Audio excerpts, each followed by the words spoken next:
In extraordinary military servicemen and women, the pride that we all have as Americans, as the only nation on the face of the planet that is capable of this kind of decisive action. And again, as I said, it takes bold leadership to do so. The briefing today was thorough, I think very helpful for the members.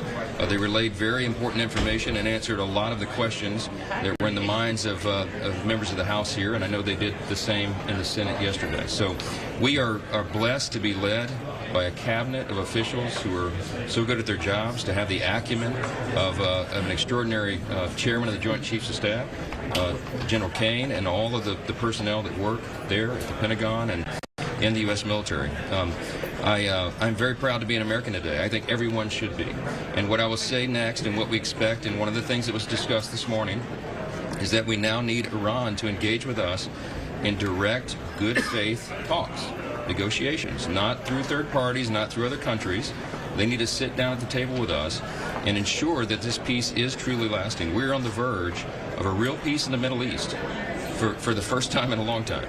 And that's because of the decisive leadership of the United States. Everyone around the world understands that. The president got a fantastic reception, as you know, at the NATO meeting, at the summit.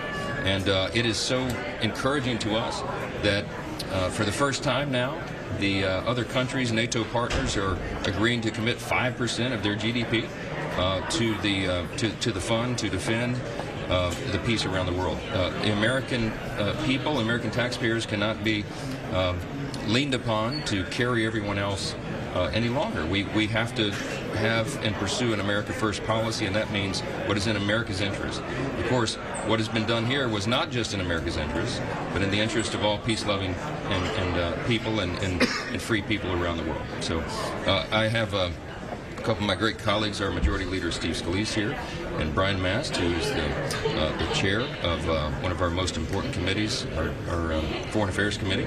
And if you want to have a few questions, I'm sure we can answer those. You called this a major setback for Iran's nuclear capabilities. Do you have a sense on how much uranium may have survived and how much was destroyed? What are you learning about that? We have a sense about that. Some of this is classified, but I will tell you that there was a CIA press release, I think that went out yesterday, and they concluded that, Iran, this is a quote, Iran's nuclear program has been severely damaged, unquote. I'll put that in layman's terms. I would say it's a substantial setback, and that was a first-hand, authoritative, and reliable account. That differs greatly from the low-confidence preliminary assessment that was leaked, sadly and dangerously, probably from this body, and we're going to get down to the bottom of that. But you can dismiss the low-level initial assessment, and you can rely upon what the CIA has said, because these are first-hand accounts.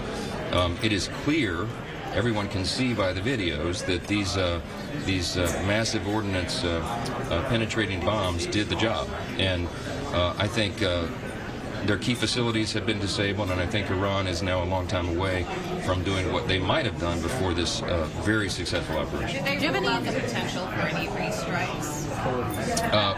I'm not sure how much of that's classified, and I shouldn't be getting into that today. But we are very encouraged about the situation and where it stands. We're very encouraged. I think the greatest evidence that we have of the effectiveness of this mission was that Iran came immediately and was willing to engage in a ceasefire agreement. That would have been unthinkable just a few weeks back.